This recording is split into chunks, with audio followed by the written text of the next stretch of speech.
Muy buenas, premiados y premiadas. Pues ya hemos visto Ellas Hablan, la película de Sarah Polley. Era la última que nos quedaba por ver, que se estrenó este viernes en España, de las candidatas a mejor película en la próxima ceremonia de los Oscars. Que yo ya os digo que mi apuesta sería que van a ganar los Daniels por Everything Everywhere All at Once. Pero dejando al margen eso, vamos a centrarnos en lo que es una película que ha pasado bastante bajo el radar, ha sido bastante invisible. También ocurrió lo mismo casualmente con otra película diferente, pero también estaba hablando de una clara postura feminista como era Siset, que Siset directamente era sobre las periodistas, o los periodistas que destaparon las barbaridades que se hacían en Hollywood, como Harvey Weinstein, etcétera, y que originaron el Me Too. Esta película Woman Talking, aunque la ambientación no evoque a ello, es hija de Me Too. ¿Y eso es algo negativo? En absoluto. Me Too era un movimiento totalmente necesario. Sarah Polley, aparte, cuenta con productores muy potentes. La propia Frances McDormand, que está en el reparto, que el papel de McDormand es... no, como la crítica sin spoilers, no puedo deciros mucho,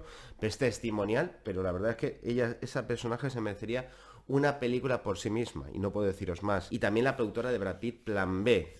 12 años de esclavitud, Infiltrados. ¿Qué puedo deciros de las sensaciones que me ha generado así, bote pronto, primeras impresiones, esta Woman Talking, que repito, tiene posiblemente uno de los repartos femeninos del año? Claire Foy, Jessie Buckley, Rooney Mara, la propia McDormand y todo el reparto femenino, incluido y luego también Ben Whishaw, el único actor adulto que vemos. Una película que entiendo que no haya funcionado, que no la gente haya ido a ir en masa, porque es de digestión dura, nunca mejor dicho, es una película casi teatral. La verdad es que la comparación con 12 hombres sin piedad tiene bastante que ver, porque prácticamente todo ocurre en un granero y es un diálogo que se produce entre diferentes mujeres en relación a unos acontecimientos que luego os contaré, que es lo más aterrador de todo. Y depende mucho de la fuerza de sus intérpretes y de que el guión sea lo suficientemente punzante y la dirección dinámica para que el espectador esté alerta todo el rato. Pero es una película densa. Es una película que, pese que, es verdad, no dura más de 1 hora y 40 o 45 minutos,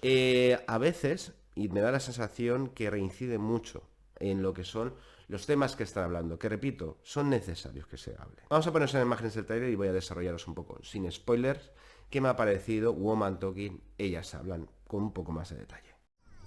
¿Por qué el amor? La ausencia de amor, el fin del amor, la necesidad de amor. Perdonar es mandato de fe. Tendremos que abandonar la colonia si no los perdonamos. ¿Quiénes somos? Pues nada, premiados y premiadas, ya estamos aquí otra vez y deciros que la película a mí me ha generado luces y sombras. A mí las sensaciones que he tenido con la película es que el diálogo que se produce, que es un mensaje potentísimo, existe para mí una reincidencia. Vamos a decir de antemano que esta película está basada en una novela, que a la vez la novela está basada en unos aberrantes, y lo digo así de claro, aberrantes, terroríficos hechos reales que ocurrieron en una pequeña comunidad menonita en Bolivia, en el cual 40 mujeres, alrededor de 40 mujeres entre edades comprendidas entre 13 y 65 años, fueron violadas varias veces. Las mujeres se levantaban sin saber qué había pasado durante la noche porque las drogaban.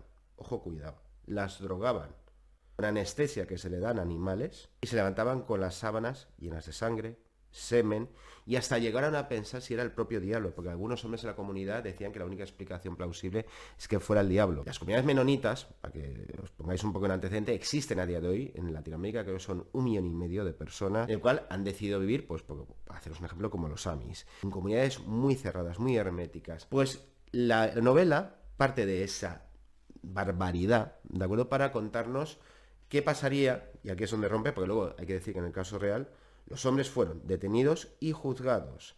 Pues lo que hace es, partiendo de esos acontecimientos, la película va directamente al grano. Hay que decir que es de agradecer la sensibilidad de Polley de no mostrar la crudeza, por ejemplo, de una violación. Cree ella que no es necesario. Vemos al principio de su cenital las consecuencias del mismo.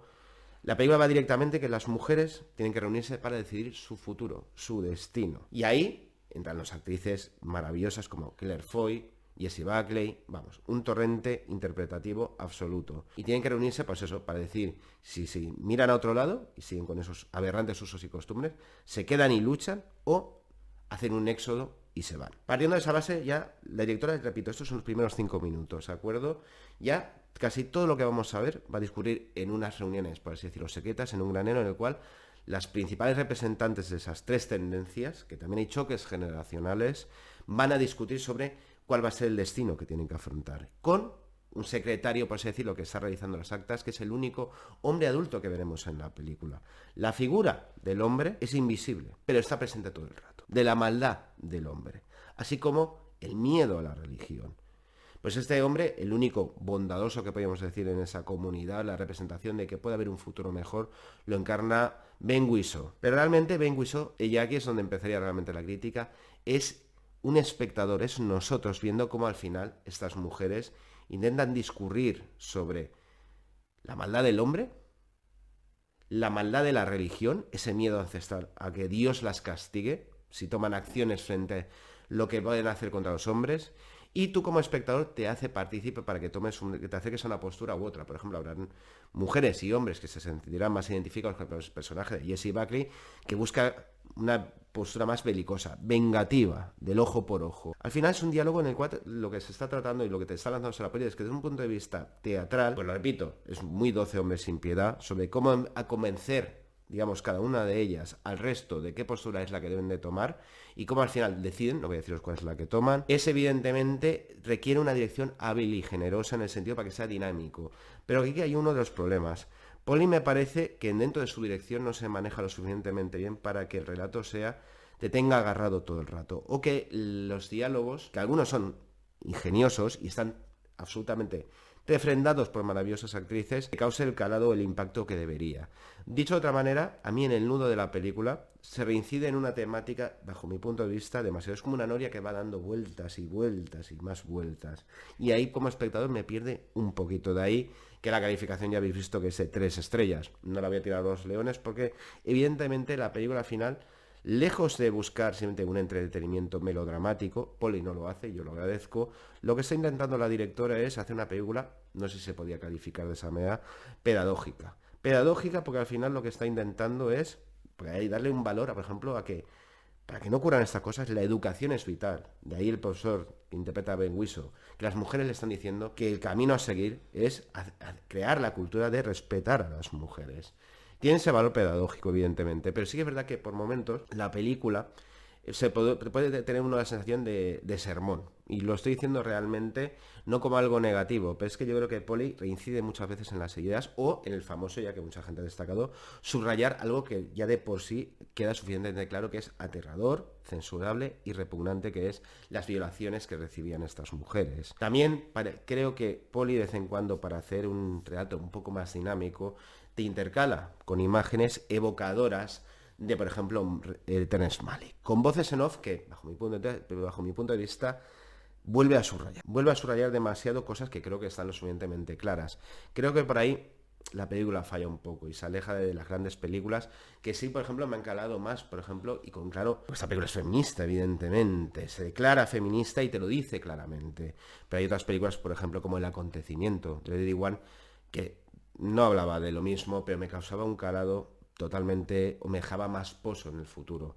Todo sobre mi madre, de Pedro Almodóvar. Y aquí, aunque estamos hablando de lo más repugnante y asqueroso, porque hay que ser muy claros, aunque la situación pueda parecer muy extrema, esto ocurrió en el 2011, ¿de acuerdo? Y la noticia real es bastante más terrorífica. Si os recomiendo que las leáis, que toda la película al final lo que hace es avisarte a ti como espectador en tener un diálogo sobre la película con tus seres queridos. Lo que pasa que es que si eres una persona normal, la verdad es que digamos que todos los ingredientes, tal como te los plantea Sarah Polley, prácticamente al cabo de a los 20 minutos, 25 30 minutos, le falta ya te queda lo suficientemente claro y le falta para mí mordida, punch. Aunque hay algunos giros relacionados con relaciones que tienen unos personajes con otros. Por lo tanto, al final todo se tiene que basar fundamentalmente en el intercambio de golpes, por así decirlo, que la verdad es que hay un anacronismo extraño muchas veces en los diálogos de la película entre los personajes, porque son mujeres que no saben ni leer ni escribir, pero algunas parecen salidos por ejemplo, del teatro de Albert Hall, del Royal Albert Hall, hace una función de teatro. Pero, por ejemplo, las actrices no fallan. Por ejemplo, Jessie Buckley tiene fuego en la mirada. La ternura, de acuerdo, que se establece con el personaje de Ben Whishaw y Rooney Mara. Y luego, aunque está en un súper segundo plano, McDormand es que merecería una película en sí misma por su personaje silente. Por ejemplo, hay otro también, dentro de esa funcionabilidad que tiene teatral la película, Vi hace poco Prima Facie con Judy Comer, que también es hija del Me Too, y la verdad es que causaba más impacto. Todo lo que te estaba contando fundamentalmente porque aceptaba y abrazaba su naturaleza evidentemente teatral. Aquí Poli, por momentos, le cuesta manejarse con cierto dinamismo dentro de las reglas que ha establecido formales la propia película. Por lo tanto, es una película que sí que recomiendo ver, ¿de acuerdo? Genera un debate sano y aparte te involucras al ver las noticias en las que está basado real, que posiblemente, como siempre, la realidad supera la ficción. Pero sí que es verdad que la película creo que nació con vocación, digamos, de gustar a todos, por decirlo a los académicos, por lo que estaba tocando, pero formalmente quizás es demasiado indigesta para los propios académicos. Y quizás también la forma es lo que un poquito ha matado a la película de Poli para que fuera una gran película. Si bien es cierto que, sin decir y sin spoilers, el mensaje que arroja al final, simbólico, porque es una película claramente alegórica, ¿de acuerdo? Porque esto no solamente son estas mujeres de comunidad menonita, está representando a todas las mujeres del mundo, en cierta manera, en su posición frente al patriarcado, el machismo. Creo que el final funciona. O la decisión que toman sus personajes, para mí, es la que tú, una parte de dentro de ti, estás deseando que tomen. Así que, si queréis descubrir esa decisión, como siempre os digo, id a verla, merece la pena. No es para mí una gran película, pero sí es una película de estas que yo llamaría necesarias, pedagógicas. Luego podemos discutir en aspectos formales, que no será, evidentemente para mí no es perfecta, pero sí que es una película necesaria. Por lo tanto, como siempre digo, premios y premiadas, si os quiere, y seguid yendo al cine.